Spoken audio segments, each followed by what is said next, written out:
Thanks for tuning in to the Stained Arrow Podcast. I'm your host, Chase Pennycuff, and our other host is Dalton Owenby. Just two former college football players and men of faith that love our families and have a huge passion for hunting and fishing in the outdoors. So let's get this week's episode started. I'm pretty excited about this one because I have a little angle to take this from that I don't think I've ever heard anybody approach from.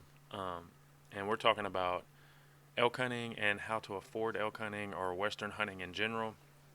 So, and we're getting down to crunch time, and we've got less than 2 months to go. I'll be hunting in Colorado in September. So, and as far as being ready for your elk hunting trip, being ready to go out western hunting, that kind of puts me on another topic. And are you ready for your eternity trip? Are you as prepared to meet Jesus as you are prepared to release that arrow on that big bull that comes walking in? The Bible says in Romans 6:23, "For the wages of sin is death, but the gift of God is eternal life through Jesus Christ our Lord." What I want to focus on for just a few minutes is that part, for the wages of sin is death. We all have that appointment with death. Every one of us, the day we're born is the day that we start regressing towards that age that we die. No man knows the hour or the time that he's going to pass. And with that being said, are you ready for this appointment? When I set out for an elk hunting trip in Colorado, I'll be ready. I'll start my elk hunting adventure and be prepared for that appointment to go hunting. Hebrews 9:27 says, "And it is appointed unto man once to die, but after this the judgment." You can be ready for that appointment. You can be ready to meet Jesus by knowing Jesus. Like Romans just told us, eternal life is a gift from Jesus. By accepting this gift, we can all be ready for the eternity trip. My bags are packed and ready to go. Are yours? All right, we'll get back to the hunting now. So, the two most basic things that you can have when you go on a western hunt is your tag and then the money for gas to get out there. Especially for guys like me coming from the east, it's going to be quite a bit more expensive because I drive. Some people may fly, but I just personally like to drive. And for me, in the place that I'm hunting, my tag will be $711.57 because I'm hunting Colorado. They upped the prices from the last couple of years, which is fine. It is what it is. And then as far as gas, so what I did was I kind of picked a bunch of cities on the route that I wanted to take, and I looked for like an average price of all the gas prices in those cities. And then what I did was I wrote down all the gas prices, and I started kind of adding and putting all this together. And then I took the miles and I looked, how many miles it was to this city, what miles it was to that city. And honestly, I'll probably carry a little 10-gallon jug with me to fill that with gas, just in case I need to put a little more gas in my truck to get to the next city, because there's some long stretches when you're out west where, you may not see nothing for a while. And that being said, my price for gas for me to get to where I want to go is $1,100, and that's to get there and get back. We're going to pause the podcast for just a quick second to give you guys a quick message. Man, thank you so much for listening to this podcast. We appreciate you guys so much.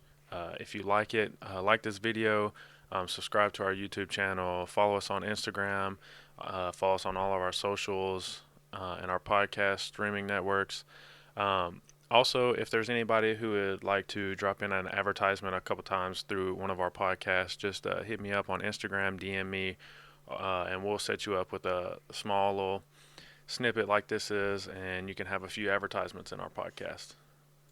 So the good thing is right now and I hope it kind of stays this way, that the gas prices are kind of going down. They're starting to trend down just slightly, which is a good thing for if you're driving out there, and I'm really thankful for. I hope they kind of keep trending down just a bit, but we'll see how that happens, how that plays out. But as far as it is at this moment, it's $1,100, and for those two things, there is no like compromising on price or trying to like DIY it yourself to get that price to go down. That's just those prices. They just are what they are. So we're looking at right at 1,800. I'll say we're right at $2,000 off the jump. Now let me get to the next parts. And these things, some of this stuff can be, compromised, or, whatever aspect you want to take with this, because like some of this stuff you'll probably have, as far as like you'll have camo, and you may have a good backpack, and that's one of the first things that we're going to talk about with the subject that I'm going to get into. And then let's list this out. We got your backpack, and I've got that listed from $300 to $900. I mean, you can spend just about whatever you want on a backpack. My backpack that I'm running this year, as far as it sits right now, I'm running a Killik K2500, which is a 46-liter backpack. It's supposed to be a 46-liter backpack. It was right at $300, but my price range for a backpack is $300 to $900. So let's get into this a little bit. With backpacks, one of my buddies, Josh Walker, who I'll probably hunt with just a little bit this year, he is running a Kuiu backpack, and he sent me a video of it last week, and it is a dang nice backpack. And I think he said it ran him with the bag and the frame and all that are around $800. And then I've got some other friends that run some Kifaru packs, and you're looking at around that 400 to 650 range with Kifaru, and Kifaru makes some extremely nice gear. Exo, I've seen a lot of people run these Exo mountain packs, and they are pretty much for the frame and the pack. Their little combo thing, it's like 630, 650, something like that. Now next year I will most likely be upgrading my pack to most likely a Kifaru pack or a Mystery Ranch pack, because Mystery Ranch has some really nice packs that I'm interested in. Now sleep system, this is a big deal. This is how you'll be getting your rest at night. Sleep systems, you can run anywhere from $300 to $1,200, because I've seen some pretty expensive systems. And when we look at sleep systems, as far as I'm concerned, there are two types of sleep systems. You have hammock style and then tent style. A lot of people are tent style campers, and I like tents. I'm not the best ground sleeper. I don't get the best sleep on the ground, which is why I'm hammock camping. But when we dive into your sleep system as a whole, I do have a tent style sleep system. So I run when I'm sleeping on the ground, and I'll carry both of these just in case, like, I have to sleep on the ground in a situation where there's high winds, and the weather's not good for hammock camping, because there are some concerns with hammock camping that we'll get into when I get to that part of it. But my tent it's a teepee tent, the Alps Outdoors or Mountaineering 2-person teepee tent, and I really like it. It's a good tent. It ran me right under 200, and then I have a Teton 30-degree sleeping bag that I bought on sale for, what was it, around $80. And I don't have a sleeping pad with that, but I will be if I'm going to be doing much camping, tent camping. I will have a sleeping pad. But as far as hammock system, you have your hammock, and those can run you anywhere from $65 to $120. Then one thing that I will advocate that you need to have, especially like Western hunting, where you pretty much always have a little bit of wind in the mountains, is a underquilt. And this is going to keep your backside warm, because the way you stay warm with like sleeping bags and quilts and all that stuff it is the air that fills the pockets that your body heat warms up to contain that warmth.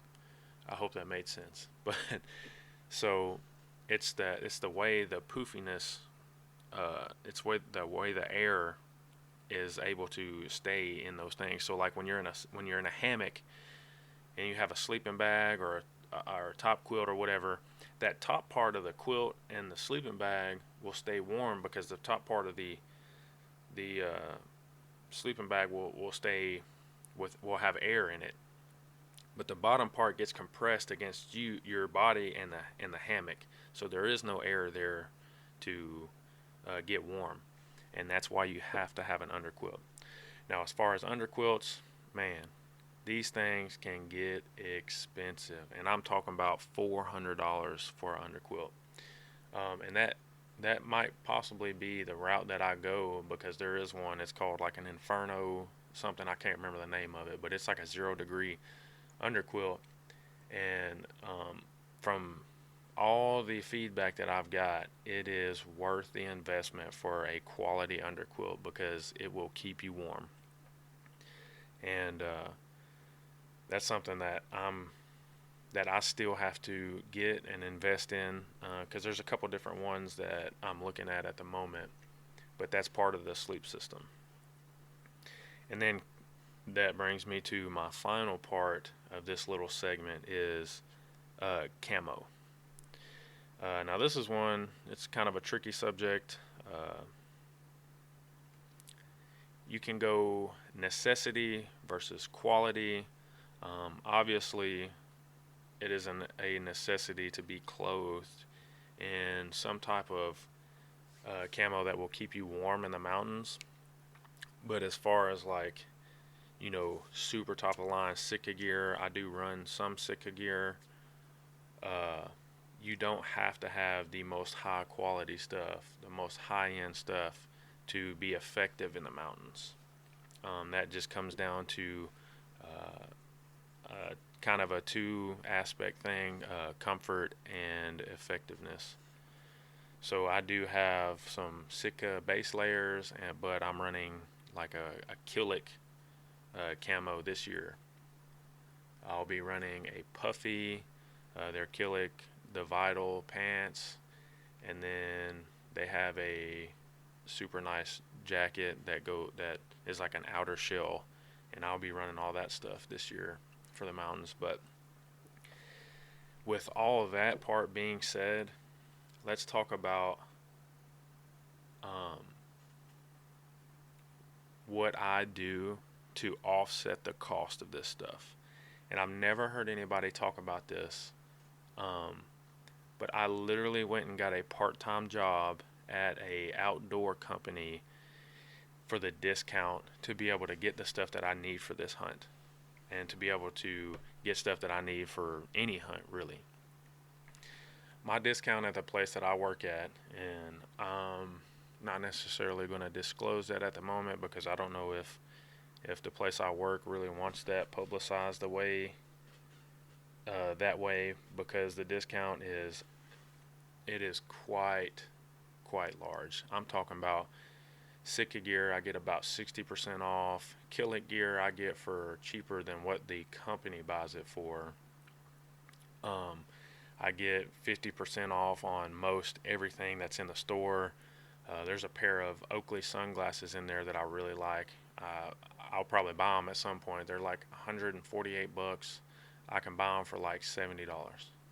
So you can do things to offset the cost of going out west. So as far as backpack, the backpack that I have, it's a $300 backpack. My discount cuts it down to 93. So with tags, gas, there is no way to cut the cost on that. But as far as the other things that you can do to cut costs to go out west and hunt, get you a part-time job. Go get you a job at Bass Pro Shop, Cabela's, your local outdoor stores, Sportsman's Warehouse. Go out to those places and get you a job. I specifically want to mention the backpack portion because there's a backpack that I'm super interested in right now, and because of budgeting purposes for this hunt, I don't know if I'm gonna get this backpack or stick with the backpack that I have. I really like my Killik backpack. With my Killik backpack, I'm a little concerned about, do I have enough space, because I'll be spike camping. There's a Mystery Ranch Metcalf, and my buddy Josh Walker was telling me about this backpack. It's like 56 liters or something like that, I think. And it's $599. I think it was like $599. It's right below $600.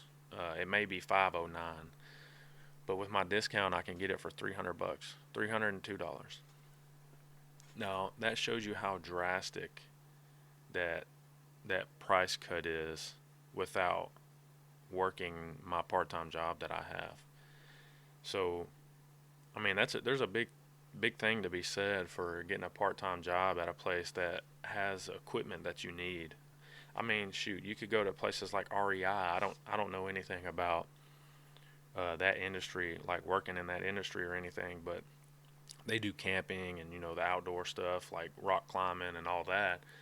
If you need a good sleep system, go get you a job at REI.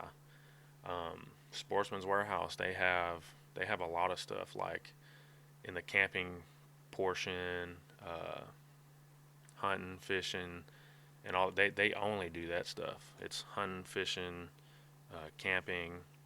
Bass Pro Shop, they do camo, hunting, fishing. They do it all.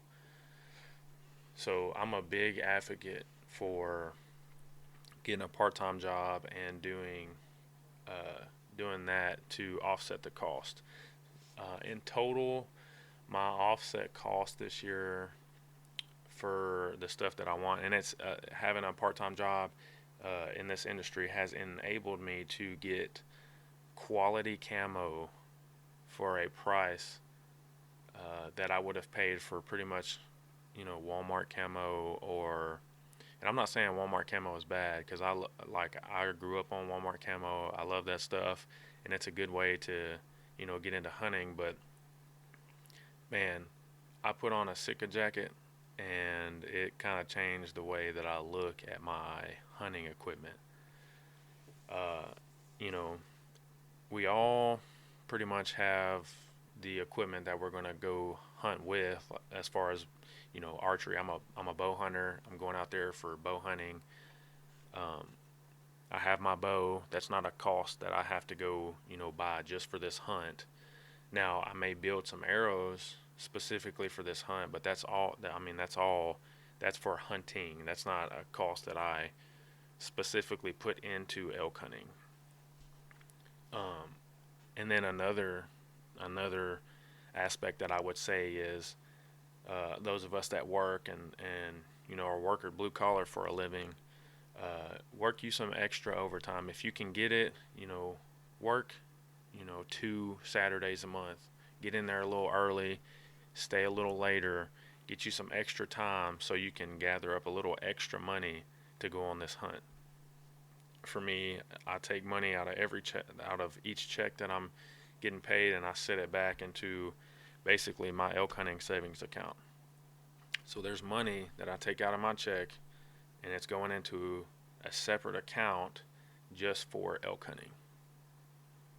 And some of that money will be, to pick up some of the extra camo that like extra pieces for camo that I need, maybe for that underquilt that I want, part of my sleep system. But that's how I do it. That the main purpose for my elk hunting account is to pay my tag, and then for the gas to go out there.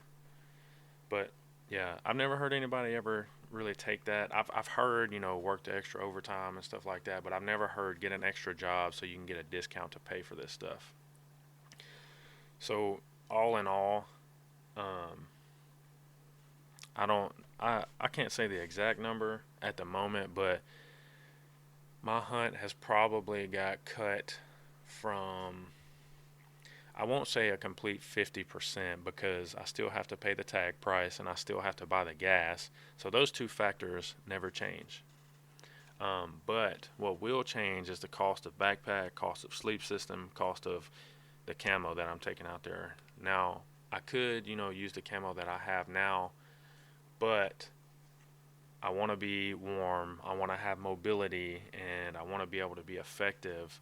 So I'm getting new camo. Also, I've lost a ton of weight, and I have to buy camo anyways because, none of my old camo fits because I was a bigger guy, and now I'm a lot smaller, so I'm more into the large, extra large sizes where I was like 2X, 3X sizes, which is a good thing. I will happily pay that for health, but yeah.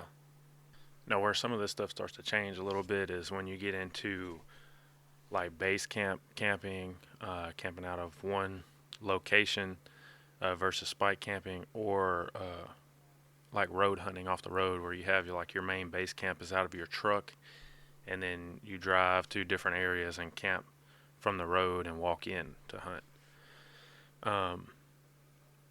When people do these big, like they have big canvas tents and they base camp out of, or they hunt out of a base camp, some of them canvas tents are pretty expensive. Like they get into the $1,000 range and stuff. That's not what I personally do. It looks awesome, but I haven't done that yet. We have done some road hunting, or I have done some road hunting. And I do kind of like that a little bit. It just depends on the area and how accessible the area that I'm trying to hunt is. This year we're going into a wilderness area, so spike camping is the way, unless you want to, walk in every day, that's fine too. But so let's talk about something else real quick, just briefly. Is the way you're gonna eat, like cook food and eat.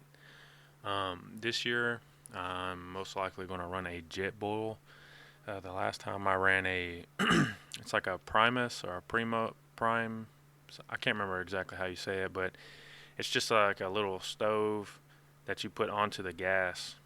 The little gas. It's basically a Bunsen burner on a gas source, and it worked great. Like it's a good little stove, but I like the idea of the Jetboils with the enclosed system where it's all together and you got the cup and all that stuff. Like if, I want to grab some water out of the creek and boil it real quick in that cup, I can do that. I don't have to like go back and forth and do all that stuff. I can cook straight in the cup. I just like the idea of the Jetboil. And Jetboil, the Jetboil that I'm gonna get, it's the 1 liter, I think it is. It's like $114. And another advocacy for the discount, or for getting a part-time job so you can get a discount doing stuff like this. The place that I work, we carry Jetboil. It's $114, and I think my price on the Jetboil is like $63. Correction, my price is $66. So as far as food and all that stuff, you have like 3 main companies. It's Mountain House, Peak Refuel, and I can't remember what the other company is, but I personally like A lot of the Mountain House stuff, the Peak Refuel stuff is really good. There are certain things that I like better in Mountain House than the Peak Refuel, like the gravy and biscuit. I do like the gravy and biscuit out of the Mountain House versus the Peak Refuel. Um, it's a lot more in the Peak Refuel than it is the Mountain House, so So let me get here on this website, and I'll show you some uh, price differentiations between freeze-dried food. Um, so let's look at Mountain House chicken teriyaki with rice. The 2 servings. Um, the price is $10.95. With the discount that I have, it is $5.64. So, I mean, that's $5. That's $5 and some change. So I am going to cut a lot of cost on just eating out in the wilderness. Um, you can't really beat that. I'm a huge advocate for a part-time job just to do these hunts and stuff. So as far as food for me, I'm probably going to buy 60 of these well, it's going to be a mix-up between Mountain House and Peak Refuel. But I'll have about 300 or so dollars mixed up into the freeze-dried food and stuff, versus if I bought it for full price, it would be 600. Now, with all this stuff being said, let me crunch some numbers real quick, and I will tell you the price that I would have paid for this trip with the discount and then without. And I'll give you the price for that I would have paid without the discount first. Now, let me just really quickly clarify that I'm not going to include the price of stuff that I already have. So this will be just stuff that I have to get. So as far as food, camo, tags, gas, and some other stuff, the trip would have cost me $2,978 without the discount. With the discount, it will cost me $2,441 to go on this trip. Now that alone in itself is a $537 savings. Now that alone sells me on the part-time ordeal, and I will gladly work my little part-time job to help pay for this trip. I'm also trying to get overtime at my regular job. I'm just working a lot to pay for this trip. So I do advise the part-time job and working overtime. Now, you're probably going to have to sacrifice a lot of time doing this stuff, as well as getting in shape and having the physical preparation for this. So pretty much right now, over this summer thus far, all I've done is work out, and that's pretty much it. Work out, eat, sleep, do it all over again in preparation for this trip. Now, with all that being said, going out west is completely feasible. Anybody can do this, and you can do this on a year-to-year, every year basis. Anybody can do this. So I'm a huge advocate for anybody can hunt out west. And something that we need to be really thinking about as hunters is, what is the future of western hunting looking like?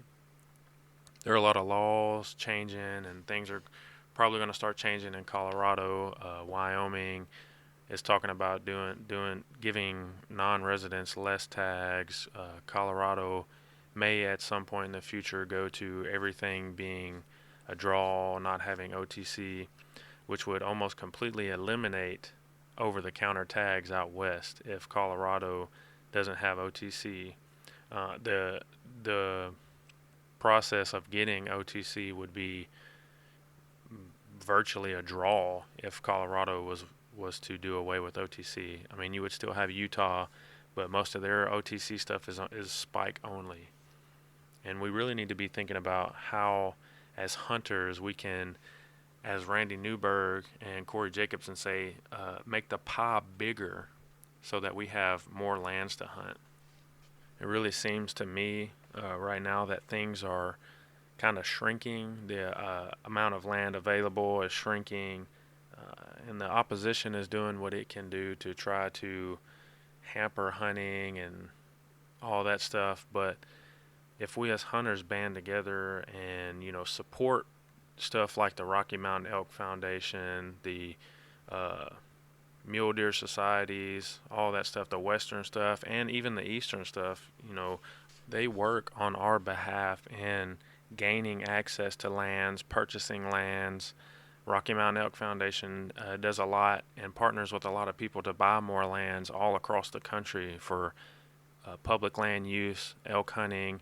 I know here where I'm at in Tennessee, well, not where I'm at, but in our state, the Rocky Mountain Elk Foundation has had a presence, especially in East Tennessee, with expanding the population of elk, making it bigger, and they've partnered and been in the process of getting more land for the elk.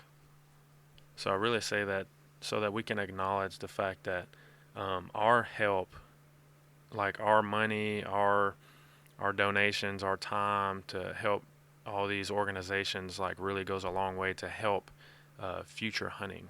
And we definitely need more people in the game.